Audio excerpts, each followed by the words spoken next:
I had a lot of people ask me if I would do a sort of Beyond Jane Austen for Beginners type video, sort of similar to the genre pushing video that I did for Fairy Tale Fortnight, where I gave you lists of fairy tale retellings that you might like based on what you read now. It's a little harder when it comes to Jane Austen just for the fact that everybody sort of knows fairy tales, but not everybody knows Jane Austen, and a lot of the Jane Austen adaptations and continuations plunge you right into the story like you know what's going on. So I decided to do a sort of just general Jane Austen for beginners and beyond. So if you've never read Jane Austen and you're not sure where to begin, Pride and Prejudice is her most well-known and has the most adaptations both in movie and in book form, and as I'm sure some of you know, even in web show form. If you like clever stories of sort of battle of wits and strong personalities, P&P is definitely the way to go. Northanger Abbey is her shortest and lightest. It's very young and playful and it has a very good sense of humor and kind of makes fun of the Gothic novel and really overblown dramatic sentiments. It has a slight mystery aspect and is just good fun in general. So if you like mystery or you like something that's a little more tongue-in-cheek, a little more playful, I would go with Northanger. Emma is pretty well known too, and if you've ever seen Clueless, then you pretty much know the story. It's a book about meddling and knowing yourself, and if you like stories about matchmaking or the sort of cosmic irony of watching a character who thinks that she's always right and is almost always wrong, go for Emma. Mansfield Park is probably the most serious of the lot, and one of the more frustrating. The romance is a little harder to grasp and the characters a little harder to root for, which also makes it one of the more complex and more interesting and discussable Jane Austen books. So if you think that Jane Austen is all light, frothy romance and you want none of that, then I would say dig into Mansfield Park because you might like these less than likable characters and all of the meat of the story that you can really get your teeth into. Sense and Sensibility is great if you like stories of opposites, opposite characters, opposite emotions. It's great if you're someone who likes to sort of pick a side and root for a particular character, and it's also great if you really like dynamic characters and you like to see characters grow and come into their own. Persuasion is great for those of you who like to root for the underdog, or if you think that all Jane Austen is about these young, cute, bubbly girls who find their rich husbands, because I think Persuasion will give you a little bit of a surprise on that score. Also, if you like things a little more melancholic, Persuasion's got you covered. But once you've read those and you're ready to move on, there are so many adaptations out there for you to keep these characters' stories alive. If you decide you want to go the traditional route and stick with stories that are set in the same time, follow the same characters, and try to mimic the same tone, although I haven't read them, I've been told that Pamela Aden is very good at this. You've got books like Sanditon, which is a completion of the novel that Jane left unfinished when she died. And there are other completions of the same story, but this is the one I would go for. Lady Vernon and Her Daughter, which is a retelling of Lady Susan, which is kind of a more unknown story by Austen. Or things like Mr. Fitzwilliam Darcy, The Last Man in the World by Abigail Reynolds, which is part of her Pemberley Variation series, which looks at all of the what-ifs and might-have-beens in Pride and Prejudice. So what if Mr. Darcy had continued to pursue Elizabeth rather than leaving? Or what if Lizzie had been forced to say yes to him? What if Mr. Bennet had died and the family's fortunes shifted? What if Elizabeth was the companion to a fine lady? It takes all of these different sort of options and life paths and continues the story from there. Now that being said, they're maybe not the best ones to pick up if you haven't read Jane Austen, or specifically Pride and Prejudice, because they do plunge you in and assume that you have a pretty steady working knowledge of the story. Though if you're willing to be slightly confused or feel like you're maybe missing a little bit of the backstory at the beginning, they would still make good, just plain old romance novels, even if you are not familiar with P&P. Similar to that, Only Mr. Darcy Will Do by Cara Louise, which also sort of takes a what-if, in which Lizzie becomes a governess after her father died, and the story kind of has to develop from there, and how is she going to now be thrown in Darcy's path. There are also sort of more traditional feeling continuations that either follow lesser characters or follow the characters after marriages and things like that, like the Darcy Cousins, which has the arrival of an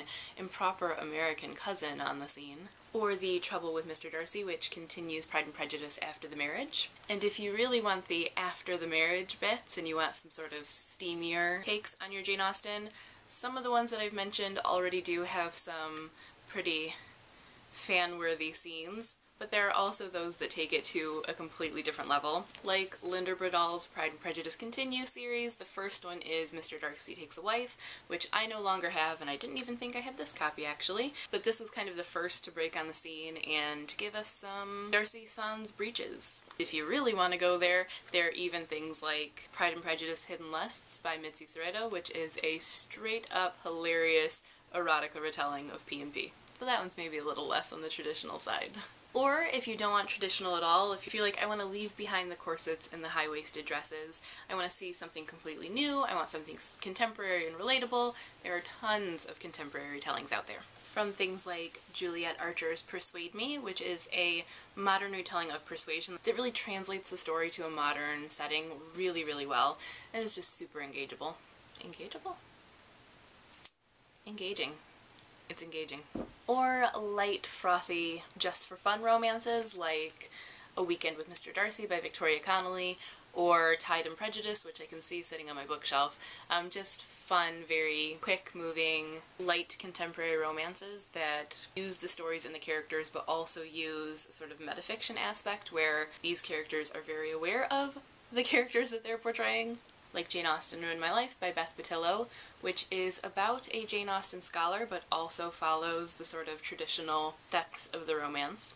Those are adult, but there are also plenty of YA. From the super cute and super fast books like Epic Fail by Claire Lazebnik and Prom and Prejudice by Elizabeth Eulberg, to the stories that give you something totally different like Spies and Prejudice by Talia Vance, which is very Nancy Drew-ish, very Veronica Mars-ish, putting a modern mystery spin on P&P. And though most of the retellings you're going to come across are Pride and Prejudice, there are those in both the adult and the YA that do take on the other stories, thankfully. Like Sass and Serendipity, which takes on Sense and Sensibility, or The Trouble with Flirting, which is also by Claire Lazebnik and takes on Mansfield Park.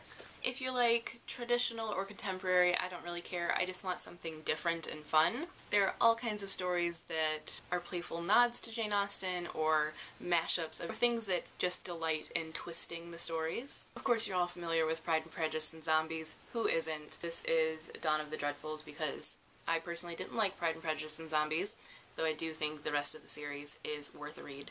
That's one way to go. There are tons of other similar ones out there, like Mr. Darcy Vampire by Amanda Grange, or Sense and Sensibility and Sea Monsters. I think there's one called Emma and Werewolves. All kinds of quirky genre mashups. There's also plenty of Jane Austen mystery books, like Murder at Mansfield Park by Lynn Shepard, which I quite liked. Or a couple I haven't read, like Death Comes to Pemberley by P.D. James, or The Phantom of Pemberley by Regina Jeffers. There are tons of other Jane Austen mysteries out there. And there are things that just completely take a different tactic altogether and give you something totally different, like Sally Smith O'Rourke's novels And Who Loved Jane Austen and Yours Affectionately Jane Austen, which are sort of time slip novels wherein some of the main characters travel back and forth between modern day and Jane Austen's home. Or Alyssa Goodnight's Ostentatious and Ostensibly Ordinary series, which is sort of magical realist and super hilarious, and sort of has a fairy Jane advice-giving ghost thing going on. Note, these are also good for those of you who wanted the contemporary tellings and the ones that do have a little bit of... Or if you want something totally different, For Darkness Shows the Stars by Diana Peterfriend is a futuristic, dystopian YA retelling of Persuasion, and definitely unlike anything else that's in any of these stacks I'm showing you. If you just want something short and sweet to get you back into Jane Austen's worlds or her characters, there are all kinds of novellas and short story retellings, like the stories in Jane Austen Made Me Do It, which has a lot of Austenesque authors and mainstream authors giving their takes on some of Austen's stories, often in very modern, quirky ways. Or The Road to Pemberley, which is full of Austenesque authors giving their short takes on Jane Austen, ranging from the completely oddball to the very traditional, which is also a good way to find an Austenesque author whose style suits you. Or the very interesting short stories of Jane Greensmith in Intimations of Austen. If you want a little more than a short story but a little less than a novel, there are novellas like There Must Be Murder, which follows Northanger Abbey and that sort of gothic sentimentality, or Alexa Adams' Tale of Less Pride and Prejudice Continue series. Of course, there's lots of nods to Jane Austen and nonfiction about Jane Austen out there in the world, or things that are sort of inspired by her life, and things that if you are a Janeite and are a hardcore collector, you might want to add to your collection. So things like the Jane Austen Handbook, Proper Life Skills from Regency England, which teaches you things like how to ride side saddle, how to write a proper Regency letter, how to decline an unwanted marriage proposal, which I think we could all use from time to time, am I right, ladies? So a really fun kind of quirky coffee table addition to your Jane Austen collection. Or nonfiction like Among the Janeites, which is a look at the Jane Austen fandom. Really interesting if you are a Janeite, because you'll find yourself in these pages, as well as some really cool Janeites that you can connect to. Stories like Shannon Hale's Austenland and Midnight in Austenland, which, yes, are retellings of the stories, Pride and Prejudice and Northanger Abbey, but are also a sort of look at the fandom once again and nods to Janeites and Jane Austen aficionados. The Last Memoirs of Jane Austen by Siri James, which sort of plays with Jane Austen's life. Or things like The Man Who Loved Pride and Prejudice and the Jane Austen Book Club by Abigail Reynolds and Karen Joy Fowler, respectively. General modern contemporary romances, but also nods to Jane Austen and using Jane Austen's novels as the unifying point of the story. And lastly, if you're a collector, you can get your own copy of one of the books with your name in it.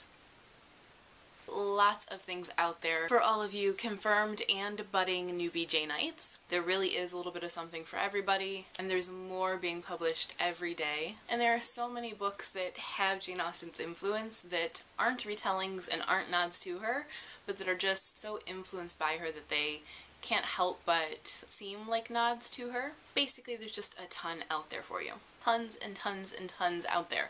And lots online that you can find for free as well. There are graphic novel adaptations and web show adaptations and tons of miniseries and movies.